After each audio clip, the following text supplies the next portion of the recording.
एक इंसान कम टैलेंट, कम नॉलेज के साथ में 100 बुद्धिमान इंसान से अपना काम करवा सकता है चालाकी के दम पर। एक इंसान दुनिया बदल सकता है ज्ञान से नहीं, ज्ञान दुनिया लेती है पर समझदारी, होशियारी और चालाकी के दम पर। चालाक बनने के ऊपर एक और वीडियो आपके सामने है, ध्यान से सुनना, ये रियल स्टोरी है। फ्रांस का famous spider king Louis 11th, जो कि फ्रांस की हिस्ट्री में बहुत स्ट्रॉन्ग किंग था।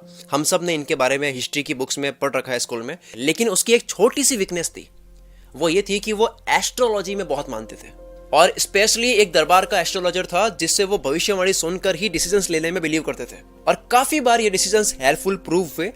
इसलिए किंग उस एस्ट्रोलॉजर को बहुत पसंद भी करते थे। बट एक दिन उसने भविष्यवाणी की और कहा कि आज से 8 दिन बाद क्वीन की डेथ हो जाएगी, रानी की डेथ हो जाएगी। और किंग की क्वीन को बचाने की लाखों कोशिश के बाद भी एग्जैक्ट 8 दिन बाद क्वीन की डेथ हो गई, बिना किसी बीमारी के, बिना कोई हेल्थ इश्यूज के। किंग इतना सदमे में आ गया कि उसे सही गलत कुछ समझ नहीं आ रहा था। उसे लगा कि या तो इस एस्ट्रोलॉजर ने खुद की भविष्यवाणी को एक्यूरेट करने के लिए मेरी वाइफ का मर्डर किया है, या फिर रियलिटी में ये इतना अच्छा एस्ट्रोलॉजर है जो कि मेरे राज सिंहासन के लिए खतरा बन सकता है आगे जाकर के। किंग ने डिसाइड किया कि इस एस्ट्रोलॉजर को तो मारना ही पड़ेगा। वो सीक्रेटली अपने आदमियों के साथ में षड्यंत्र रचता है और उस एस्ट्रोलॉजर को जिसको मारना है उसको अपने किले की सबसे ऊंची मंजिल पर बने कमरे में बुलाता है और अपने आदमियों को ये कह देता है कि एस्ट्रोलॉजर के आने के बाद जैसे ही मैं इशारा करूं, उठाकर इसे खिड़की से बाहर फेंकना है। एस्ट्रोलॉजर आता है और उससे बुलाए जाने का कारण पूछता है कि क्यों बुलाया गया मुझे। राजा उसे इधर उधर की बातों में उलझाता है, बातें होती है। जैसे ही वो अपने आदमियों को सिग्नल देने ही वाला होता है, जितने में राजा एस्ट्रोलॉजर से सवाल करता है कि तुम कहते हो कि तुम्हें एस्ट्रोलॉजी का बहुत ज्ञान है और तुम सब कुछ बता सकते हो फ्यूचर के बारे में, क्या हो सकता है भविष्य में, तो बताओ तुम्हारा फ्यूचर क्या है, तुम्हारी मौत कब होगी ये बताओ। तो एस्ट्रोलॉजर कुछ देर तक सोचता है और कहता है, महाराज आपकी जब मौत होगी ना, उसके 3 दिन पहले मेरी मौत होगी, यानी कि पहले मैं मरूंगा, उसके 3 दिन बाद आप मरोगे। ये सुनकर राजा के पैरों तले जमीन खिसक जाती है। क्या ये मर गया तो 3 दिन बाद मैं मरूंगा। वो अपने आदमियों को इशारा करता ही नहीं है, एस्ट्रोलॉजर बच जाता है। एस्ट्रोलॉजर एक अच्छा एस्ट्रोलॉजर ही नहीं बल्कि एक चालाक इंसान भी था, फेस रीडर था, उसने चेहरा पढ़ लिया था, उसने राजा की आंखों में खून देख लिया था। वो समझ गया था कि अगर उसने कुछ ऐसा नहीं कहा जिससे राजा को उस पर डिपेंड होना पड़े तो उसकी मौत तय थी। और उसने ऐसा चालाकी का गेम खेल दिया कि राजा को अगर जिंदा रहना है तो एस्ट्रोलॉजर को भी जिंदा रहना पड़ेगा, क्योंकि ये अगर मर गया उसके 3 दिन बाद में राजा मर जाएगा। इसे कहते हैं समझदारी।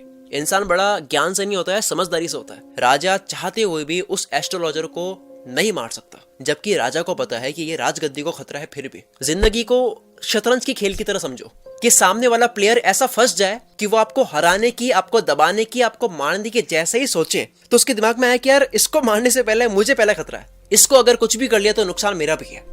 अगर आपको लोगों को अपने ऊपर डिपेंड करवाना आ गया तो ये बहुत बड़ी पावर है, जिस पावर से आप चाहो उस इंसान को कंट्रोल कर सकते हो। आपकी जरूरत होनी चाहिए कि कोई आपको रिप्लेस ना कर सके, आपको हटा करके कोई और ना रख सके। अब अगली कहानी सुनना, इसी के ऊपर है। ऐसा कुछ कर दो कि आपको हटाया जाए तो सामने वाले का नुकसान है। अब एक और इंटरेस्टिंग कहानी सुनो। अगर आप चाहते हो इंपॉर्टेंट बने रहना तो लोगों को परमानेंटली अपने ऊपर डिपेंड करना सीख लो। यही 48 लॉज ऑफ पावर का एक और लॉ है, जो कि है learn to keep people dependent on you. ये 48 लॉज ऑफ पावर बुक जिसे लिखा है रॉबर्ट ग्रीन ने, इसका एक और लॉ है जो कि है कि learn to keep people dependent on you. अब अगली कहानी सुनो, इसको सुनकर के आपका दिमाग हिल जाएगा। नेक्स्ट स्टोरी पर आने से पहले मैं आपको बता दूं कि 48 लॉज ऑफ पावर बुक की कंप्लीट समरी या ऐसी ही काफी वर्ल्ड की फेमस बुक्स की ऑडियो बुक्स और समरी अगर आपको ऑडियो फॉर्मेट में चाहिए तो मेरी फेवरेट ऐप कुकू एफएम को आप इंस्टॉल कर सकते हो। कहते हैं बुद्धिमान लोगों के घरों में लाइब्रेरी होती है, पर मैं कहता हूं कि जमाना बदल चुका है, डिजिटल हो चुका है। अब बुद्धिमान लोगों के मोबाइल में ऑडियो लाइब्रेरी होती है। कुकू एफएम इंस्टॉल कर सकते हो, वहां पर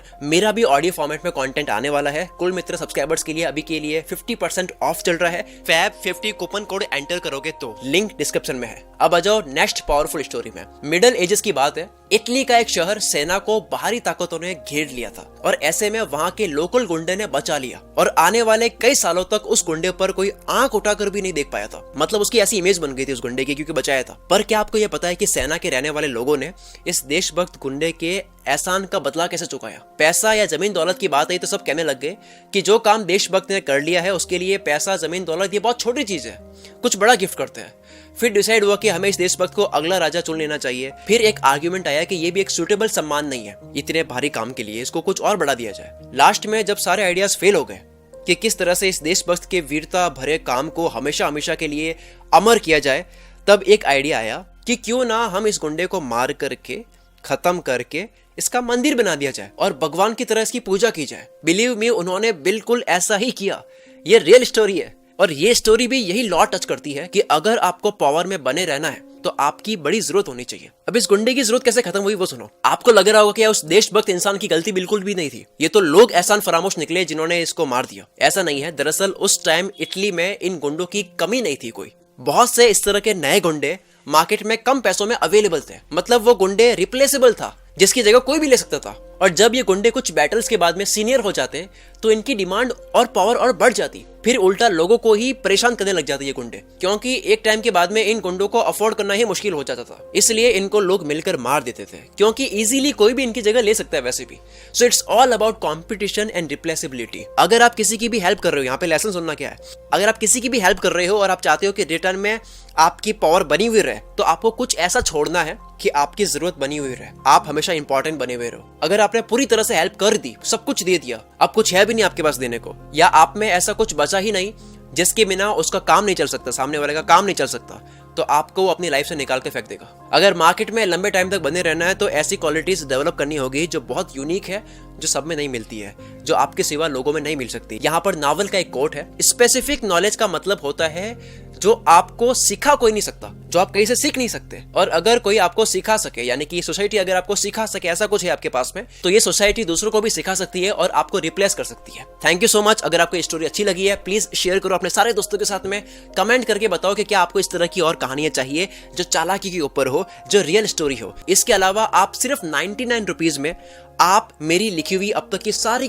ई बुक्स अभी डाउनलोड कर सकते हो अपने फोन में, लिंक डिस्क्रिप्शन में है, जाकर देखो वो कौन सी ई बुक्स है, उनके नाम पढ़ो, अगर आपको सही लगती है तो केवल 99 रुपीज में आप मेरी अब तक की लिखी हुई सारी किताबें अपने फोन में डाउनलोड कर सकते हो। मिलते हैं अगली वीडियो में। Wish you all the very best. मैं शकील कुल मित्र से आपके सपनों को सपोर्ट करता हूँ।